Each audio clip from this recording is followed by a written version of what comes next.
I want a divorce. The words hit me like a truck, stealing my breath away. I stared at Theo in disbelief, searching his face for any hint that he was joking. But his cold eyes betrayed no humor. "Well, what are you talking about?" I managed to choke out. "Why would you say something like that?" Theo leaned back in his chair, lips curling into a cruel smirk.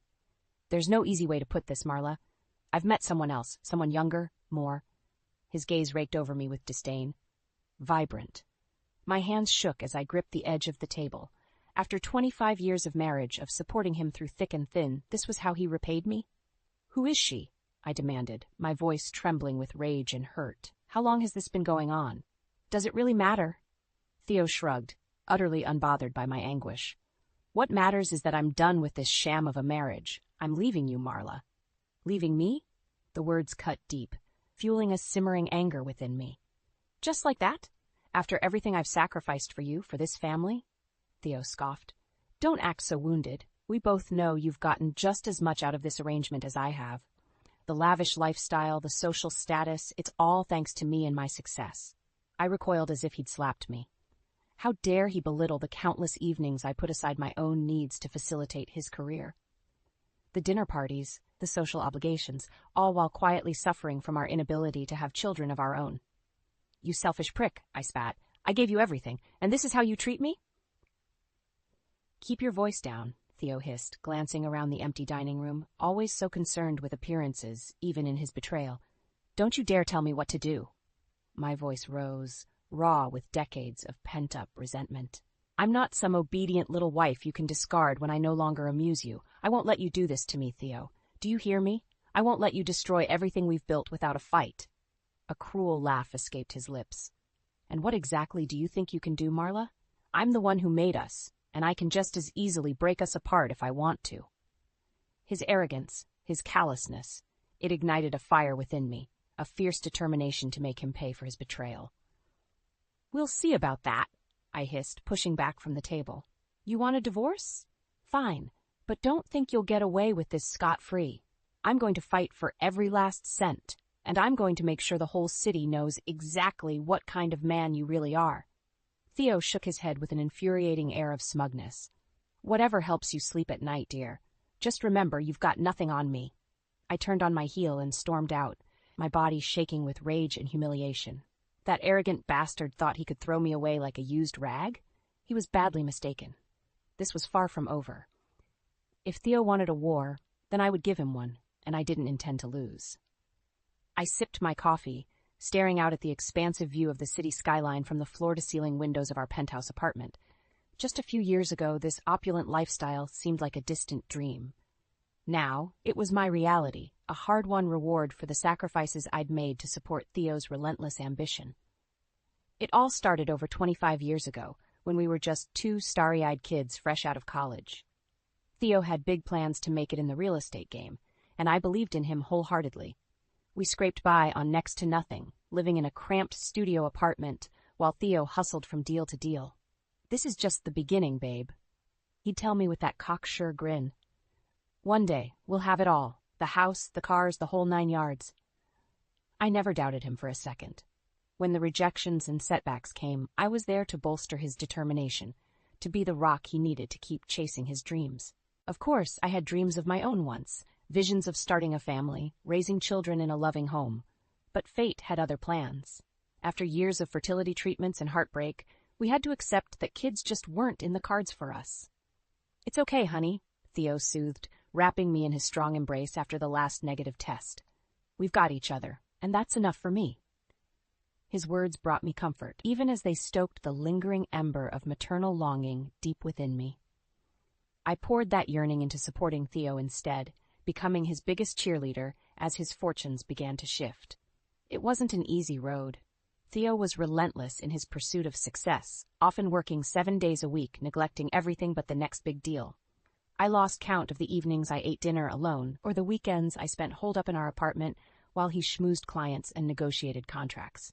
"Just a little longer, baby," he'd promise, that hungry glint in his eyes. "Once I land that Westbrook development, we'll be set for life."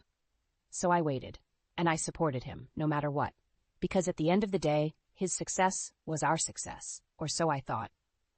"Earth to Marla," Theo's gruff voice shattered my reminiscence. I turned to see him standing in the doorway, signature smirk plastered across his face. "Where does your mind wander off to these days?" he chided, strolling over to pour himself a glass of scotch. I regarded him coolly, unable to shake the bitterness that had taken root since his shattering confession. "Just thinking about how far we've come," I replied, keeping my tone even. Theo barked out a laugh, so utterly cavalier about the life we'd built together. "You can say that again? Who would have thought the Wilkins kid from the trailer park would end up with a real estate empire worth hundreds of millions?" My jaw clenched at his arrogance, at his callous disregard for my role in his ascent. "We've worked hard to get here," I reminded him acidly. "Or have you forgotten about the nights I lay awake, waiting for you to come home from schmoozing investors? The moves I put my career on hold to support yours?" Theo waved a dismissive hand. "Relax, would you? No one's denying the sacrifices you made, but let's not pretend like I wasn't the one pulling the real weight all these years." The audacity of his words struck me speechless. After everything, he still couldn't bring himself to acknowledge my contribution, my unwavering devotion that helped fuel his success. "You're unbelievable," I seethed, the rage bubbling up once more. "You smug, selfish bastard. You'd be nothing without me." In a flash, Theo closed the distance between us, his fingers clamping around my arm like a vice. "Don't you ever speak to me that way again," he growled, his eyes glittering with menace. "I built this life with my bare hands, and you'll show me some goddamn respect." I flinched at the force of his grip, but held his stare, refusing to back down. "Or what?" I challenged. "You'll leave me?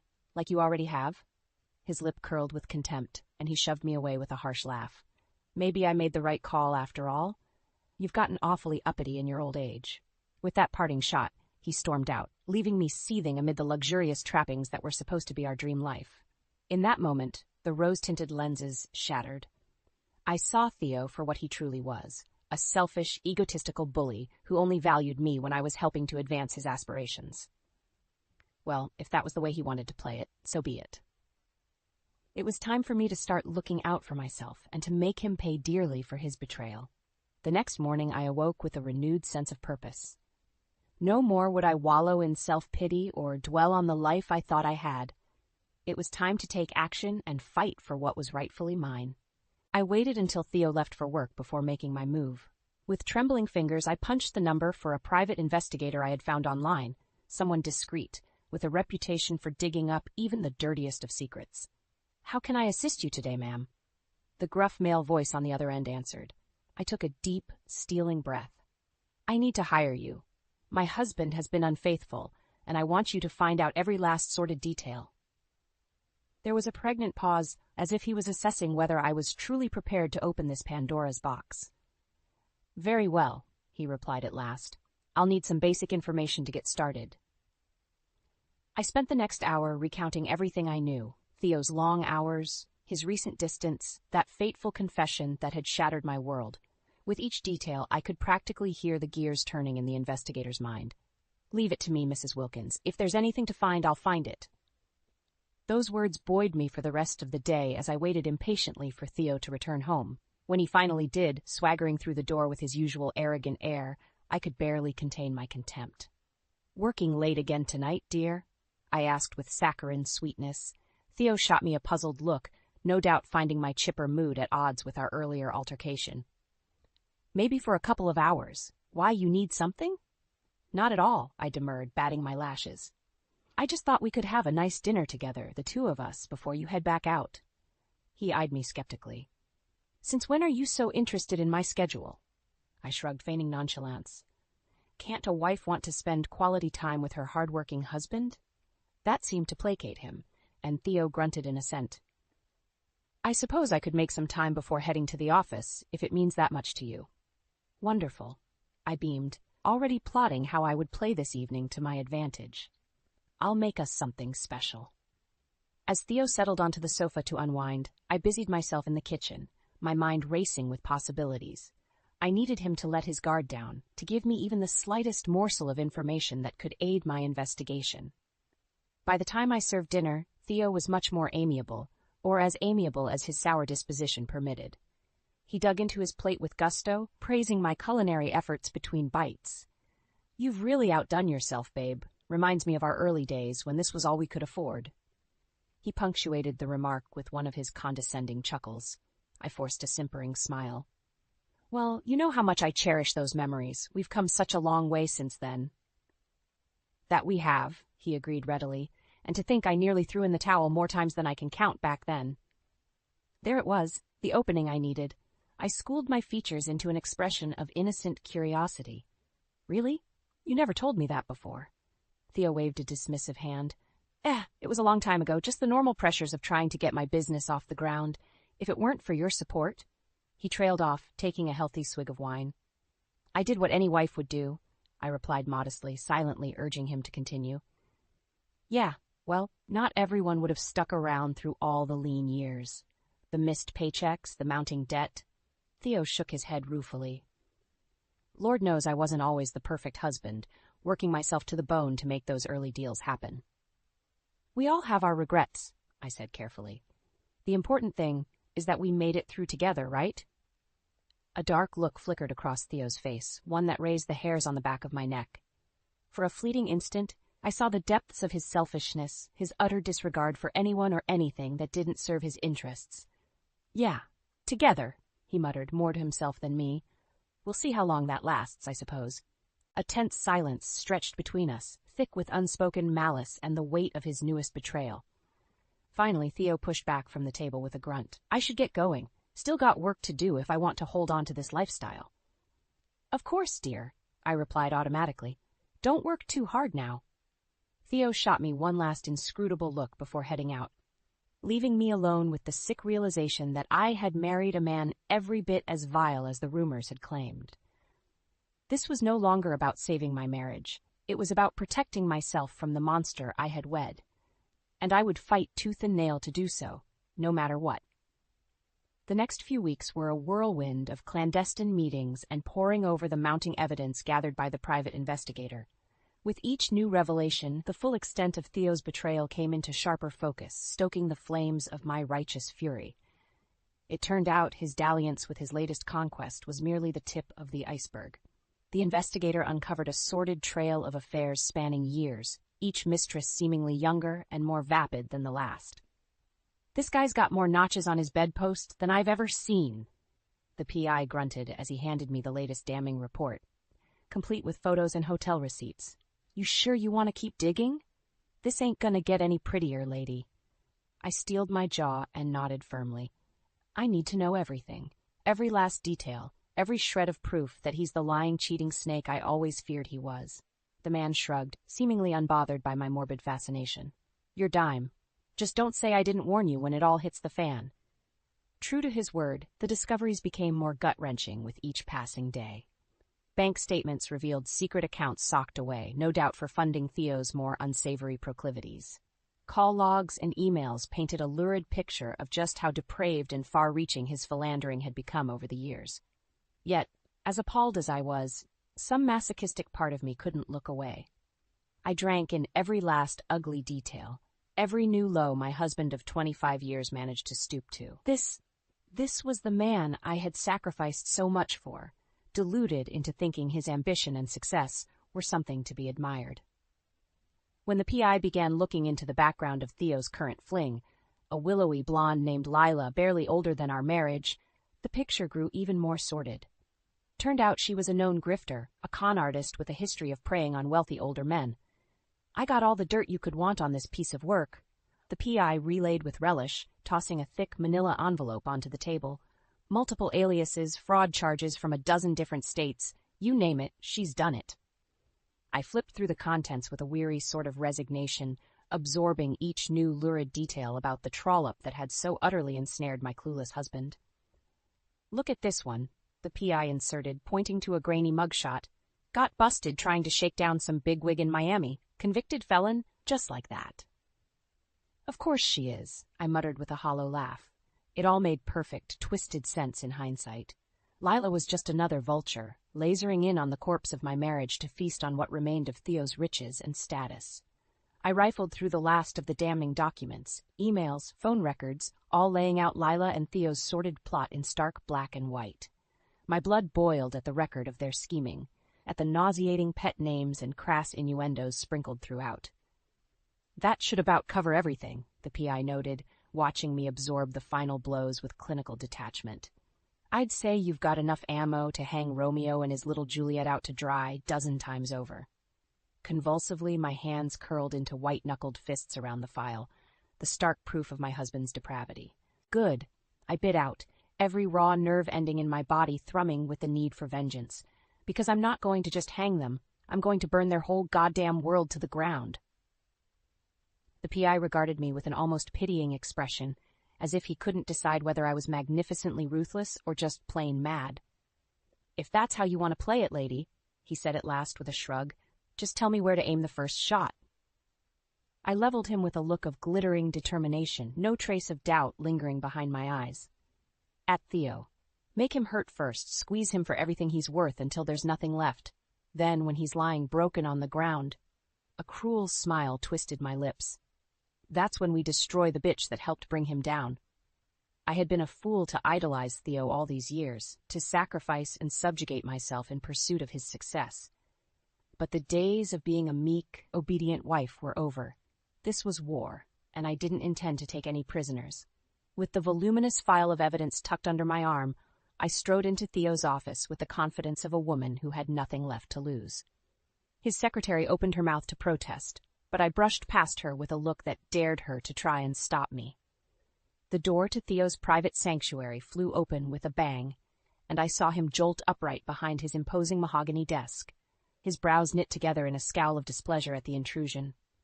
"Marla, what is the meaning of this?" he barked, that blustering arrogance already rearing its ugly head. "I'm in the middle of..." "Save it," I cut him off sharply, tossing the damning file onto his desk with a resonant thump. "I know everything, Theo. Every last dirty, depraved detail." His eyes flicked towards the scattered papers dubiously. "I don't know what you think, you? Lila Thompson, Brianna Rise, Jessica Alvarez. Need I go on?" I recited the list of his mistress's names with cold precision, watching as his bronzed complexion blanched. "How did you—" Theo swallowed hard, suddenly wary in the face of my resolute fury. "I have my ways," I replied, allowing a triumphant smile to crease my lips. "Friends in low places, let's just call it that. Friends who are more than happy to sell out a lying, cheating scumbag like you for the right price." Theo's jaw clenched, but he made no move to deny the mounting evidence. We both knew there was no use trying. I had him nailed to the wall. "So what, you came here to gloat?" he spat at last. "To try and shame me into staying in this sham of a marriage?" That familiar sneer crept across his features as he tried to reclaim some semblance of control. "Save your breath, Marla. I'm done with you, done with this pathetic life we've—" "Not so fast," I interjected smoothly, shaking my head in mock sympathy. "You don't get to decide when we're done. Not anymore." Theo opened his mouth, no doubt to unleash another torrent of vitriol, but I barreled forward, refusing to cede him an inch of ground. "Let me lay it out for you, Theo. You're going to do exactly as I say, down to the letter. You're going to end this little fling with your girlfriend, cut off every last dime to her, leave her penniless on the street." His eyes narrowed dangerously. "Like hell I am. You don't get to dick. Then—" I spoke over him, louder and more implacable. "You're going to transfer the bulk of your assets into my name. Every last property, business holding, investment account, the lot. And if I so much as catch a whiff of you keeping anything back, even a penny." Leaning forward, I pinned him with a gaze of molten steel. "I go public with everything. The affairs, the money trails, every dirty secret. I'll make sure to time it just right to nuke any big deals you have in the pipeline, too." Theo surged to his feet, slamming his palms onto the desk hard enough to rattle the crystal tumbler perched there. "You vindictive bitch," he seethed, spittle flying from his twisted mouth. "Who the hell do you think you are, trying to take what's mine? I earned every last cent, every asset. You're goddamn lucky I let you ride my coattails for as long as I did." I held up a single hand, quieting his tantrum. When I spoke again, it was with an eerie calm that seemed to unnerve him more than any shouting match could. "I'm not asking for your permission, Theo. I'm telling you how it's going to be, whether you like it or not. This is your one chance to walk away with a shred of dignity left before I obliterate everything you've built." His chest heaved with each ragged breath, the vein in his temple throbbing violently. For an endless moment, those predatory eyes bored into me, as if he were trying to decide whether I truly had the stones to make good on my promise. "You're bluffing," he rasped at last, the words more hopeful than certain. "You don't have it in you to take me down like that, not after everything we've been through." My responding smile was frigid, devoid of any warmth or fondness for the wretched man standing before me. "Watch me." Spinning on my heel, I strode from the office with my head held high, the fire of victory and vengeance burning bright in my chest. The self-made emperor had just learned he wouldn't be the one dictating the terms of his downfall. That privilege now belonged to me, and I intended to savor every agonizing second of retribution against the bastard who had betrayed me. The days following my confrontation with Theo were a flurry of activity. True to his arrogant nature, he tried to call my bluff at first, dodging my calls, ignoring my demands to capitulate. But I was prepared for his recalcitrance. "Time for Phase 2, I told the private investigator grimly. With a few keystrokes, he set the wheels in motion, leaking snippets of the most damning evidence to a few key media contacts. It was a calculated risk, but one I was willing to take to force Theo's hand. The first bombshell dropped a week later in the city's prime gossip rag. Prominent developer caught in sordid web of infidelity. The lurid headline was accompanied by photos, document explicitly detailing Theo's affairs over the years. I could only imagine the aneurysm he must have had when his latest mistress came flouncing into his office, magazine in hand, and demanding to know what the hell was going on. The phone rang shortly after, that familiar bravado finally cracking as Theo realized I wasn't messing around. "You crazy bitch!" He was practically frothing at the mouth. "What have you done?" "Just a taste of what's to come if you don't start playing by my rules," I replied coolly. "This is your last warning, Theo. Do as I've asked. Give me what I'm owed, and we can make all this unpleasantness go away." There was a perilous pause before he ground out, "Fine, you win. Tell me what you want." I smirked in satisfaction, reeling off my list of demands. Not just the asset transfers, but his immediate resignation from all his business ventures, too. Only total and abject capitulation would satisfy me. Theo issued a strangled noise of outrage, but I could hear the resignation creeping into his tone as the weight of his circumstances became clear. "You'll regret this, Marla. I swear to God, when the dust settles, you're going to wish you'd never crossed me." "I'll take my chances," I replied breezily, signaling for the PI to end the call. Once the paperwork was signed and Theo was legally divested of everything he held dear, the barrage of media exposes intensified. It was open season on the fallen titan, and every scandal rag and clickbait website gorged themselves on the salacious details like sharks smelling blood in the water. I watched from the sidelines with no small sense of vindication as the pundits and social critics sharpened their claws, tearing apart Theo's persona and empire with vicious glee. The proverbial chickens were coming home to roost, and Theo's karmic debt was growing steeper by the day. Breaking: major development deals scrapped as Richardson Financial pulls support. Tarnished icon: a look at Wilkins' long list of improprieties. With each new headline, I could feel the blistering heat of Theo's hatred singeing the distance between us, but I was untouchable, and he knew it. Any move against me would only deepen the quagmire he found himself drowning in. Perhaps nothing summed up the sheer totality of his disgrace more than the day I opened the mailbox to find a plain manila envelope. No return address, no markings aside from my name scrawled across the front in thick, angry strokes. Inside was a desolate article from some local Vegas tabloid. Heiress Lila Thompson deserted by embattled former lover. Splashed across the cheap, grainy pages were unflattering shots of Lila, the woman who started this whole firestorm by daring to insinuate herself into my life, into my marriage. Now she was out on the streets, a few $1,000s lighter from whatever pittance Theo had managed to siphon away to her before I closed that avenue for good. I traced my fingers over the flushed, angry picture of that miserable harlot, felt the smooth paper crinkle beneath my touch. For a fleeting moment, I almost felt sorry for her, just another hustler who got conned by someone slicker and greedier than she was. Almost, but not quite. The bittersweet victory of holding the proof of her downfall in my hands was too delicious to let pity gain any true foothold. She made her bed, just like Theo, and now they were destined to lie in the rubble of the lives they'd so wantonly demolished. As for me, my path forward was clear and unsullied. I paved with the ashes of my vengeful retribution. No more would I be a victim, not to Theo, not to any man's selfish whims. I was the master of my own destiny now. And this, I decided with a grim smile, was only the beginning. In the weeks after the media storm hit its feverish peak, an eerie calm descended over the city.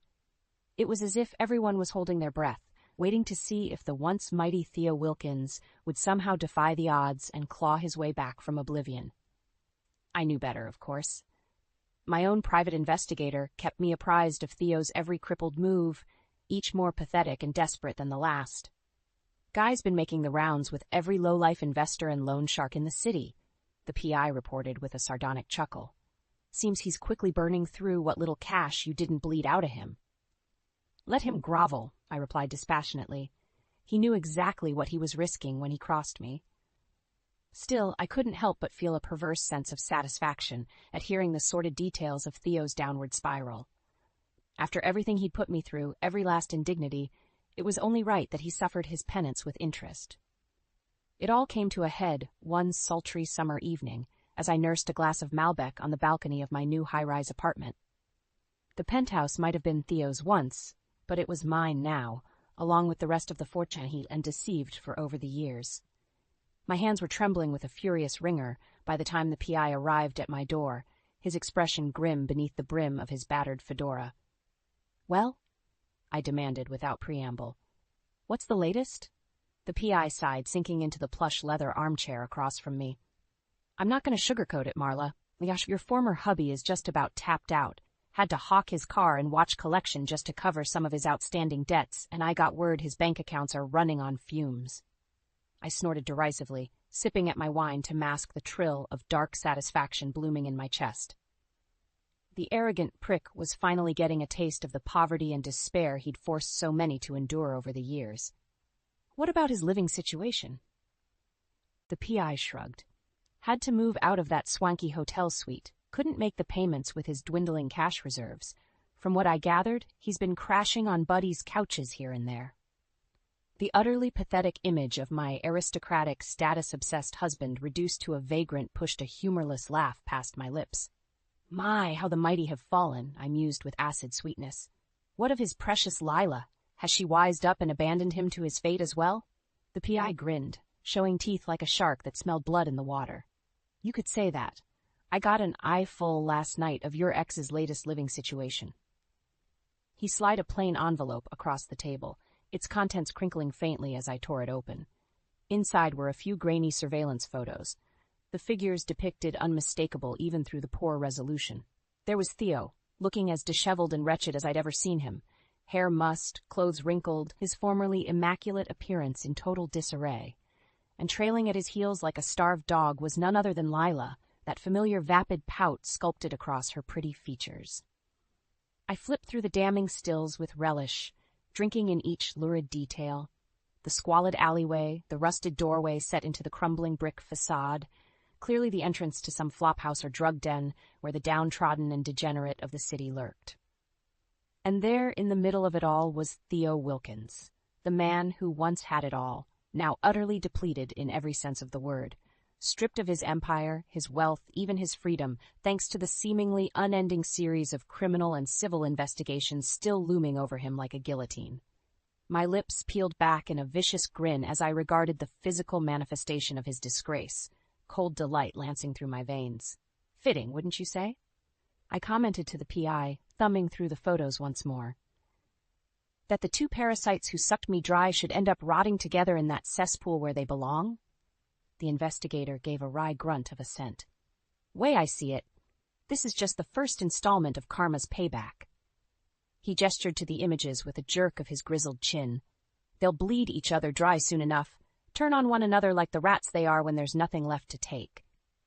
I nodded, a brilliant spark of clarity illuminating the best path forward at last. Yes, I rather think you're right.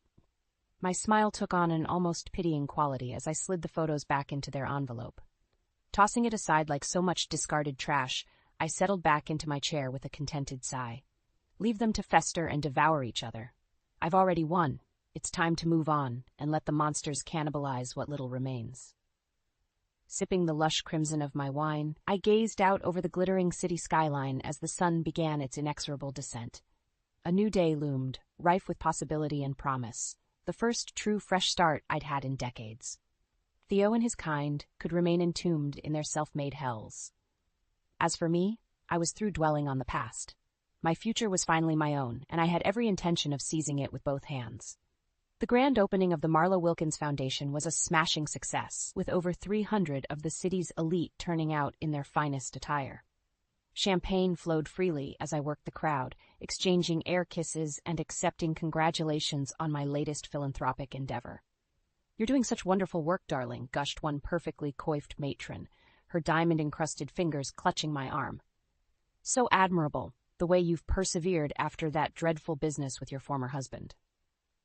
I curled my lips in a gracious smile, ignoring the way her ravenous gaze swept over the opulent spread of past hors-d'oeuvres and crystalline ice sculptures. "Thank you, Brenda. I only wish I'd found my calling sooner. It brings me such fulfillment to give back and support other women in need." The words were honeyed, but carried a razor's edge for those with the discernment to detect it. A shadow flickered across the woman's powdered features, her gilded mask slipping ever so briefly. No doubt she was recalling the tawdry headlines from a few months prior, when news of my depraved husband's affairs and financial treachery had rocked our glittering social circle.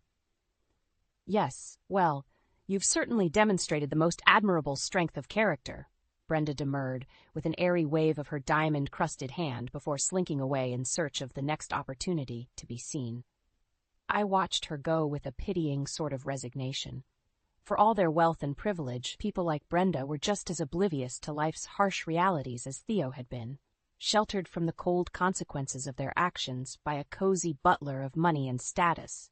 Well, their precious bubble of ignorance was about to burst in a most satisfying way. Excusing myself from the prying clutches of the uptown vultures, I slipped into the quiet shadows just off the main ballroom. A heavy wooden door separated the saccharine spectacle from the true heart of my foundation's operations, the pro bono legal clinics and advocacy services offered to women from all walks of life. My heels clicked in hushed reverence against the industrial flooring as I wound my way between modular cubicles and conference rooms.